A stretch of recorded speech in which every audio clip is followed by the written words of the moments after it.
বিসমিল্লাহির রহমানির রহিম। আমি এখন একটা অঙ্ক সলভ করতে যাচ্ছি। সেটা ৯৮ পেজের ডায়েরির ছবি দেওয়া আছে, একদম নিচের অঙ্কটা। এই অঙ্কটা ক্লাস 5-এর জন্য বেশ ইম্পর্টেন্ট। এই অঙ্কের সাথে মিল আছে ৯৯ পেজের অনুশীলনীর অঙ্ক ৭, ৮, এবং এটা উপরের ক্লাসেও লাগে বা যে কোনো চাকরির নিয়োগ পরীক্ষাতেও লাগে। তাহলে এটা সলভ।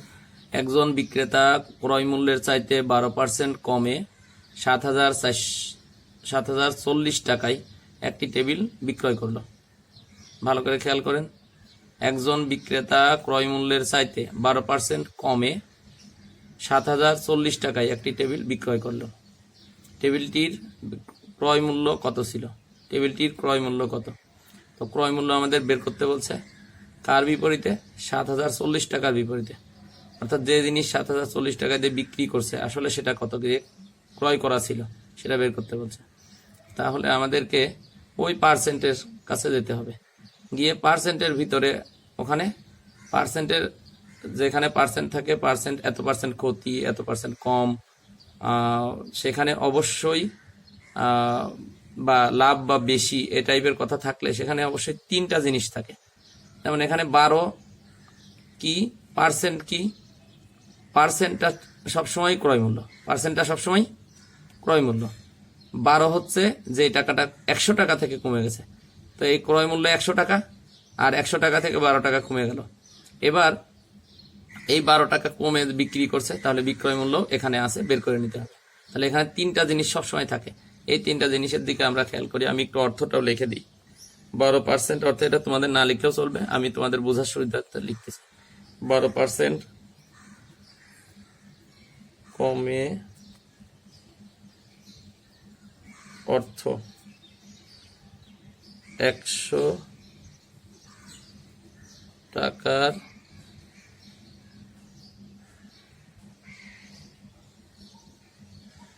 থেকে 12 টাকা কমে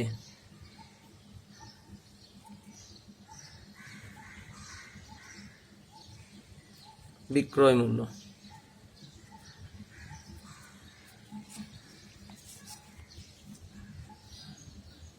বিক্রয় মূল্য তাহলে যেহেতু কমে গেছে, তাহলে 12 টাকা বিয়োগ করে দিতে হবে।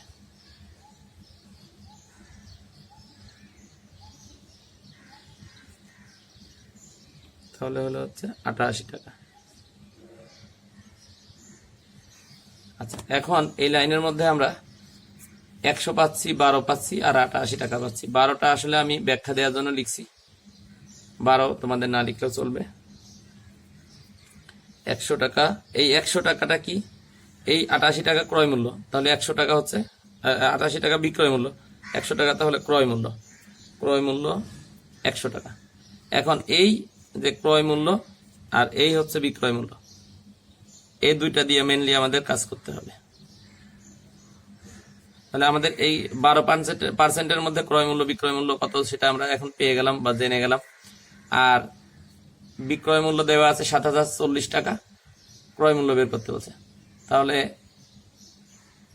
টেবিলের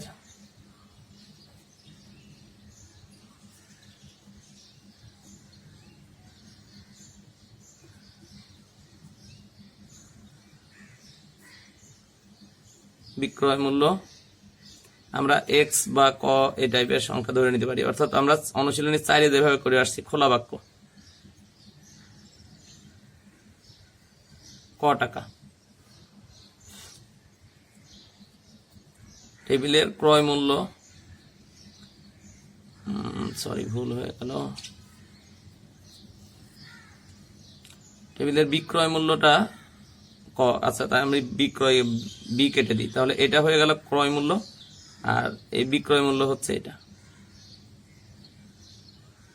৭,০৪০ টাকা। এখন এই যে একটা জোড়া, এই 100 আর 88 এদের দিয়ে একটা জোড়া করব, এই দুইটা দিয়ে একটা জোড়া করব। তাহলে জোড়া মানে হচ্ছে এই 100 আর 88 এদের দিয়ে একটা ভগ্নাংশ করব। ক্রয় মূল্য টাকা উপরে দিলাম আর বিক্রয় মূল্যের টাকা নিচেই দিলাম। এই ভগ্নাংশ যা হবে এদের ভগ্নাংশ এই ভগ্নাংশের সাথে সমান হবে, সেম হবে। তাহলে এদিকের ভগ্নাংশ করার সময় বামে যেহেতু ক্রয় মূল্য উপরে, তাহলে ডান দিকেও ক্রয় মূল্য অবশ্যই উপরে দিতে হবে। তাহলে এখানে ক্রয় মূল্য কত ক, আর বিক্রয় মূল্য হচ্ছে 7040। এখানে আমরা টেবিলের ক্রয় মূল্য ধরেছি ক টাকা, এখানে অবশ্য ধরিয়ে কথাটা লিখে দিতে হবে। ধরি টেবিলের ক্রয় মূল্য ক টাকা, এই শব্দটা লিখে দিতে হবে। তাহলে হয়ে গেল আমাদের ভগ্নাংশ। এই অঙ্কটা মেনলি ঐকিক নিয়মের অঙ্ক, কিন্তু ঐকিক নিয়মে না করেও এইভাবে সংক্ষেপে করা যায় এবং বইয়ে এটা বলা আছে এইভাবে করা। এখন একটা উপরেরটা আর একটা নিচের সাথে গুণ, 100-র সাথে 7040 গুণ আর 88-র সাথে ক গুণ। এখন আগে যে কোনোটা লেখা যাবে, পরেও যে কোনোটা জোড়া লেখা যাবে। আগে এক জোড়া, পরে এক জোড়া, অর্থাৎ সমান চিহ্নের আগে 88 গুণ ক সমান 100 গুণ 7040, এভাবে লেখা যাবে। আবার 100 গুণ 7040 আগে লিখে 88 গুণ ক আগে পরে লেখা যাবে, কোনো সমস্যা নেই। কিন্তু আমাদেরকে খেয়াল করতে হবে কোন জোড়ার মধ্যে আমাদের কোশ্চেন আছে। আমরা যে মানটা বের করতে চাচ্ছি সেটা বামে রাখলে অঙ্ক ছোট হয় একটু, এই উদ্দেশ্যে আমি ক কে বামে রাখলাম, অর্থাৎ এই জোড়াকে আগে লিখলাম আর এটা পরে লিখব।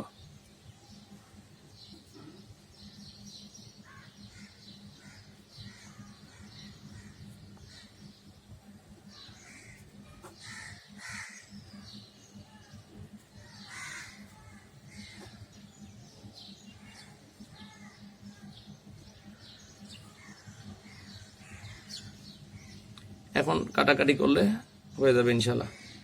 তাহলে এখানে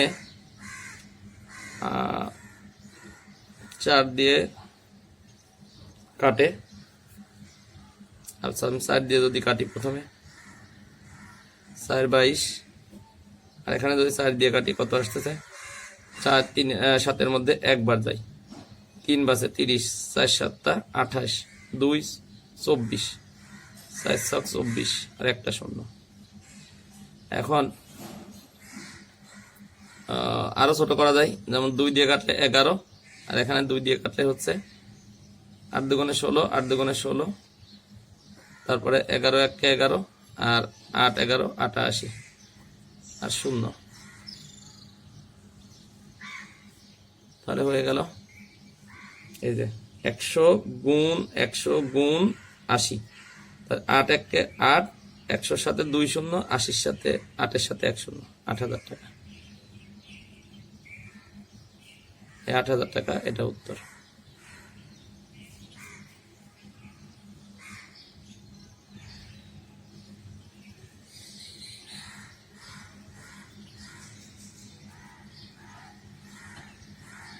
টাকা।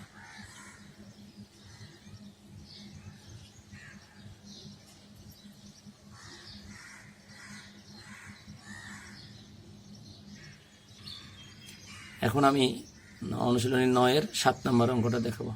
এই অঙ্কটা করলে এই চ্যাপ্টারের উদাহরণ যা যা আছে সব শেষ হয়ে যাবে।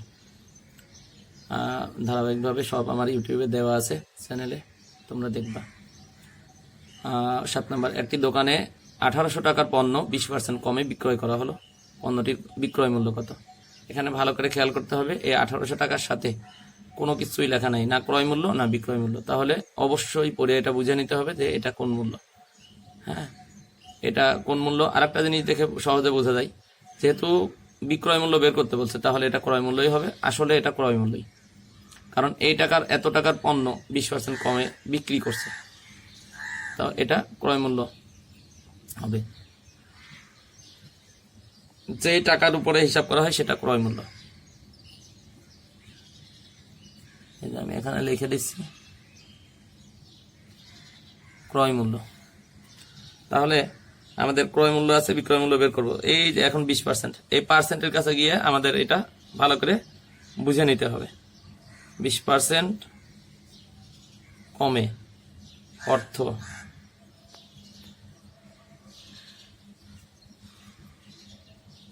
100 টাকা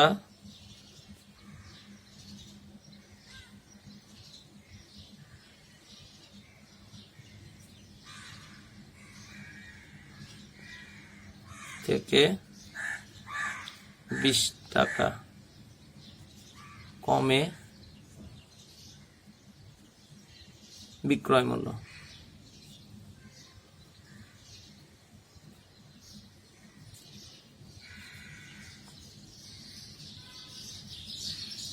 একশো বিয়োগ 20,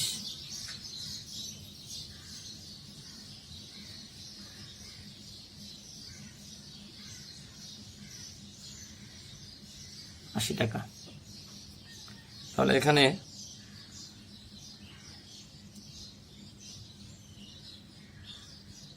বিক্রয় মূল্য দেওয়া আছে হচ্ছে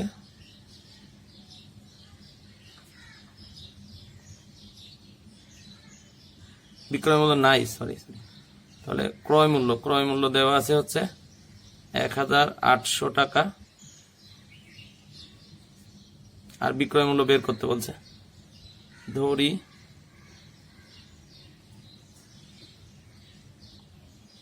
বিক্রয় মূল্য টাকা, ওই আগের মতো আমরা অতএব দিয়ে এখন ভগ্নাংশ বানাবো জোড়াই। এই যে এই টাকাটা কিন্তু ক্রয় মূল্য, তো ক্রয় মূল্য আর এই যে বিক্রয় মূল্য, তাহলে ক্রয় মূল্য আর বিক্রয় মূল্যের মধ্যে আমরা একটা ভগ্নাংশ বা অনুপাত বলে 100/80, ক্রয় মূল্য বাই বিক্রয় মূল্য। এই প্রথম লাইন থেকে, এই লাইন থেকে এই লাইনে এই যে 100 আর এই যে 80। আবার এখানেও ক্রয় মূল্য আর বিক্রয় মূল্য আছে, এখানেও সেম। এটা যেন কোনোভাবেই উল্টা না হয়, ক্রয় মূল্য সবসময় উপরে দিবা, তাহলে ভুল হওয়ার সম্ভাবনা কম থাকবে, একবারে অ্যান্সার চলে আসবে। এখন এই যে একটার উপরের সংখ্যা আর একটা নিচের সংখ্যা গুণ করতে হবে, 100 গুণ ক, আর ওইটা তাহলে হবে 80 গুণ 1800। তাহলে আমাদের ক এর মান যেহেতু বের করার উদ্দেশ্য, তো ক এর সাথে 100 গুণ আকারে আছে, সাইড চেঞ্জ করলে ওটা ভাগ হয়ে যাবে।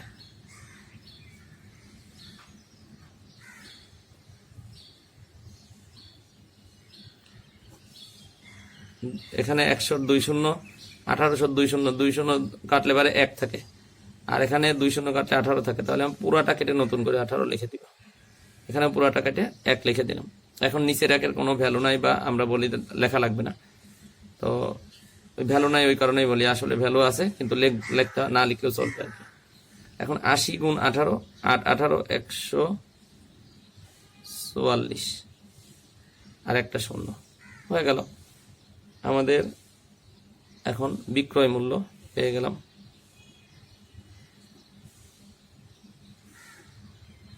বিক্রয় মূল্য 1440 টাকা। তো এই চ্যাপ্টারের সকল অংশ এই অঙ্ক দিয়ে শেষ হলো। এখানে যে দুইটা অঙ্ক দেখানো হলো,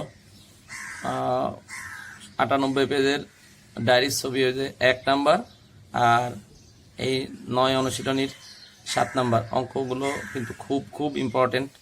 অতএব স্টুডেন্টরা তোমরা খুব ভালো করে আগে প্রশ্ন বুঝবা, এবং এই যে ঐকিক নিয়মের পরিবর্তে আমি যেভাবে করালাম আমার কাছে মনে হচ্ছে এটা সহজ হবে, এই জন্য আমি দেখাইছি। তারপরেও যদি তোমরা বলো যে স্যার ঐকিক নিয়মে করতে, তোমরা আমাকে কমেন্টে লিখে জানাবা, আমি অবশ্যই সেটা ঐকিক নিয়মে করে আবার দেখাবো।